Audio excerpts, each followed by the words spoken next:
Okay, sorry to interrupt your conversations, but I am going to ask if people could gather round a little bit and make me feel slightly less lonely.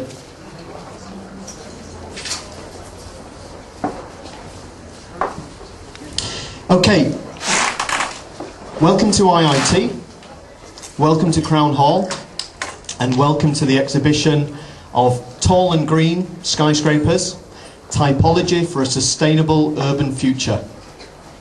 I'm not going to talk too much, you'll all be very pleased to hear, because the primary idea behind this evening is that you get into the projects, the schemes, and talk to some of the students that have created these projects.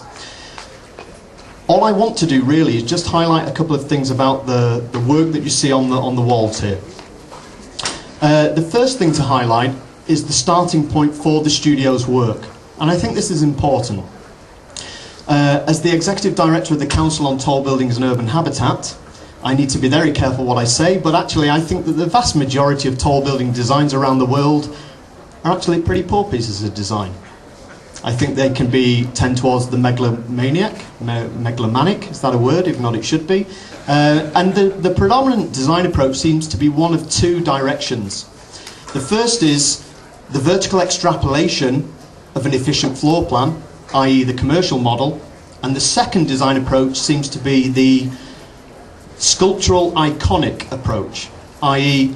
tall building as a piece of sculpture, pretty much as you would design a piece of sculpture on a kitchen table. And although the second approach can lead to better tall buildings, the relationship between the tall building and the city remains purely a visual one. You know, it's a kind of, I am here, behold me, I look beautiful. And I think tall buildings should be about a hell of a lot more than that.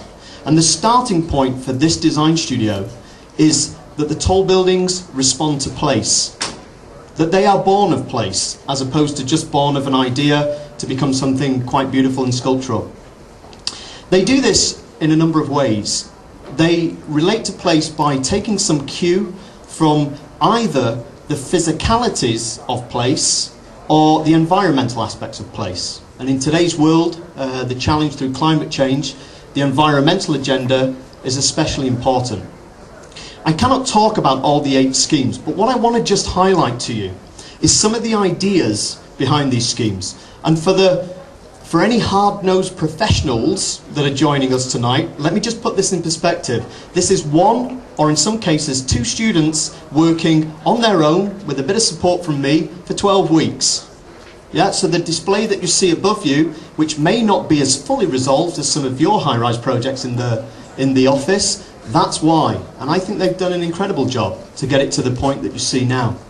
But let me just highlight some of the agendas, some of the design ideas. We have a project on the back wall that's called the Water Tower. The whole agenda of this project is recognizing that the water crisis is going to become the next energy crisis for the world. Access to clean drinking water. And in Chicago, we're very fortunate on the edge of Lake Michigan, but other places are not so fortunate.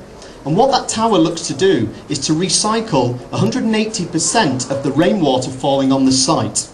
Now, how can you get 180% rainwater falling on the site? Well, I think the mistake that's made with rainwater is to think that it falls down vertically. It doesn't. It's normally driven by wind. So for all these schemes that are currently harvesting rainwater from the roof of a tall building, it's not about the roof, in our opinion, it's about the facade. And so what that project looks to do is to orientate itself towards the predominant wind direction and harvest rainwater that is captured from the facade of the building as opposed to the roof. It does a number of other things. It has a number of living machine which looks to turn black into white grey water. What a scary thought, black into white. Black into grey water, and a number of other things. But it's a really interesting idea behind the project. There's another project here called the Hydrogen Tower. Everybody that buys an apartment in this tower buys into a lifestyle, and the lifestyle comes with a new hydrogen smart car. And hydrogen is produced in the tower through electrolysis of water and the production of hydrogen, which is stored in the top of the tower. Point number 1. Point number 2, the cars trying to get away from the classic problem of tall buildings. How do you create a tall building and provide the parking, normally at the base of the tower, and this isolates the tower from the urban grain.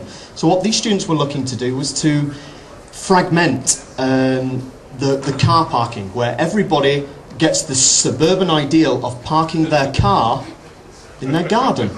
And the garden becomes a double-skin facade on the south face of the building, actually also on the north face, but in any way, insulating the space. It's a usable double-skin facade, and the cars move up the diagrid structure through a system of electromagnetic propulsion.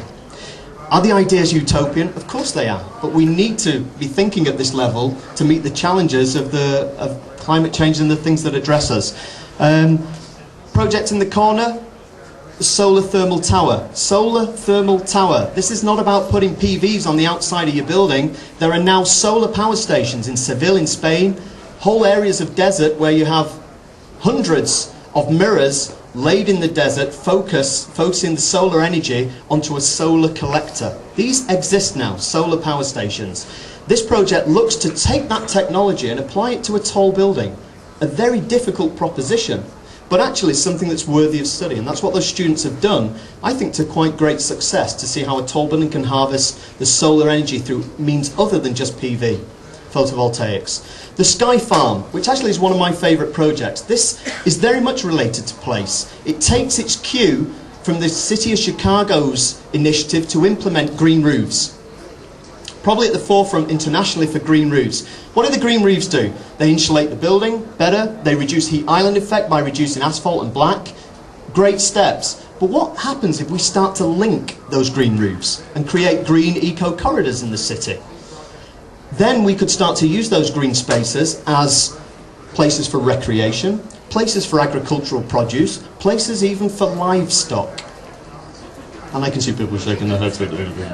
You know, okay, they're utopian ideas, but I think they're ideas that are worthy of exploration. And their tower then becomes an interface for how we can take these high-level landscape corridors and connect them into the ground plane eco-corridors. And the links that you'll see through the building, on the outside of the building, become these landscape bridges, if you like, which are all about migration of species, like migration of plant species through these corridors.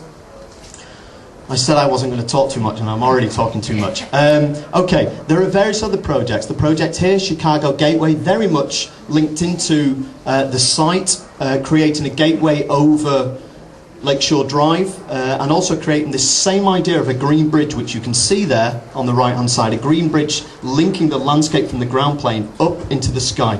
It seems incredibly silly to me that cities are making a greater push for height and urban density, but the ground plane remains the sole plane of physical contact between the towers. I think we need to start to introduce connections at a higher level, and that's what some of these projects do. The projects behind me are just a selection of projects from the past 2 or 3 years that we've run this studio. And I'm not even going to talk about those. I just want to highlight 2 or 3 people who have really helped with this project, in no particular order. I want to thank Sam Asefa from the City of Chicago. Sam has acted as client, in inverted commas, for the project. Sam met the students when we went up to downtown, English thing. When we went downtown, gave us a tour of the City Hall green roof, which I think you can see has been quite instrumental on a couple of the projects, and supported us in that way. So Sam has been instrumental in the project.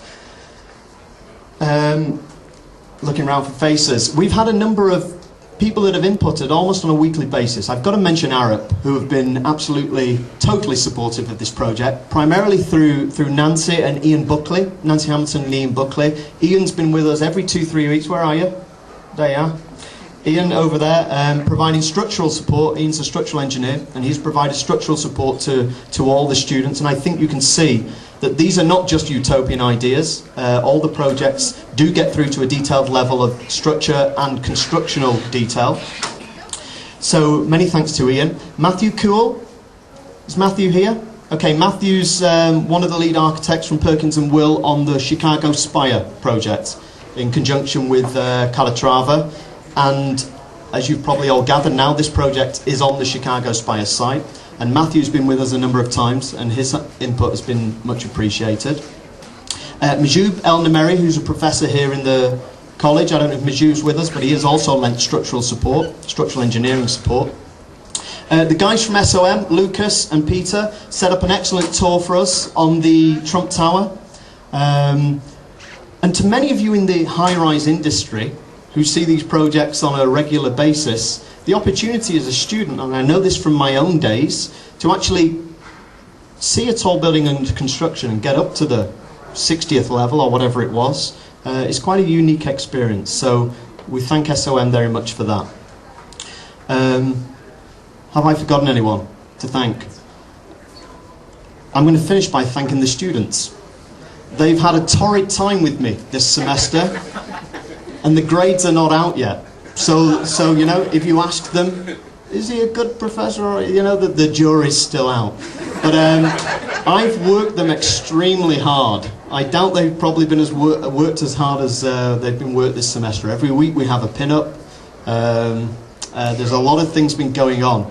I think the testimony to their output is on the walls before you tonight. I think it's an incredible effort for just a semester's work from two, or in some cases, one student.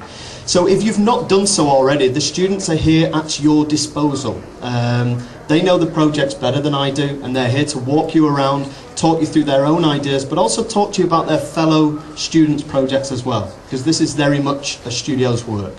So I will finish as I started by saying, welcome to IIT, welcome to the Tall and Green studio. If you've not done so already, have something to eat, have something to drink, and talk to one of these amazing students in front of you. Thank you.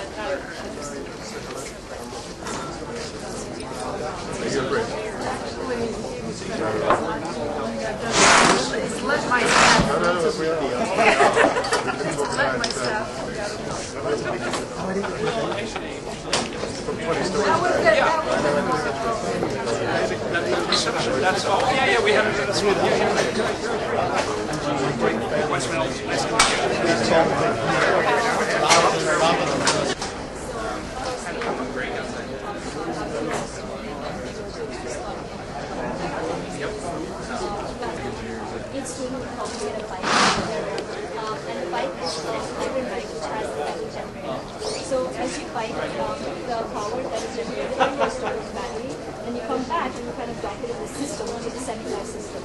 And that power is used back in the building. And from the figures I roughly calculated, approximately all of the laptops and students that we use on the bikes. Well, but when they try to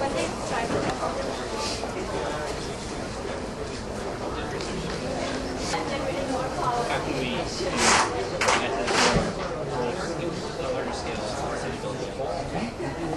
They're about to build the largest one in Jerusalem. It serves the mirrors arrayed in the field around a central tower.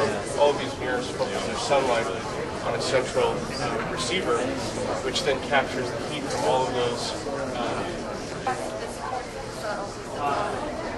That system gets laterally back to the power, Kind of perfect.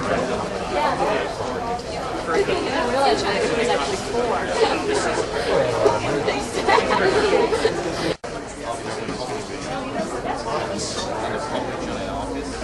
is all office? Yeah. This is office? Yeah.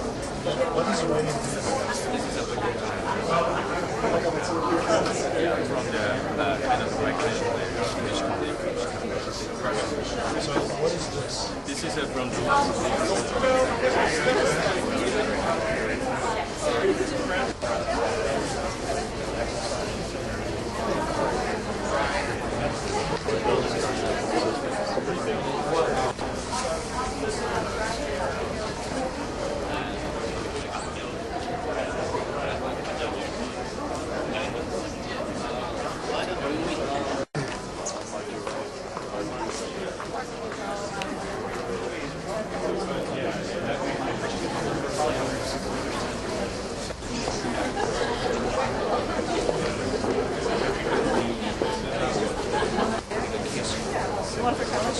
No, this is just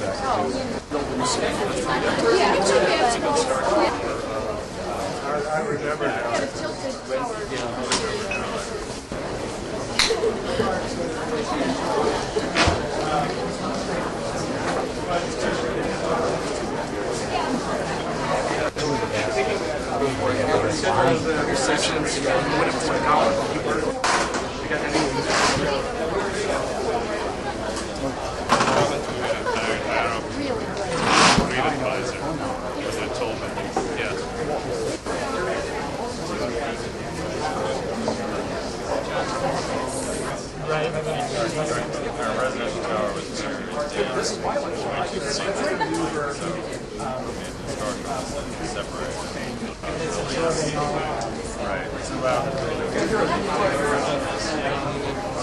at the same time it creates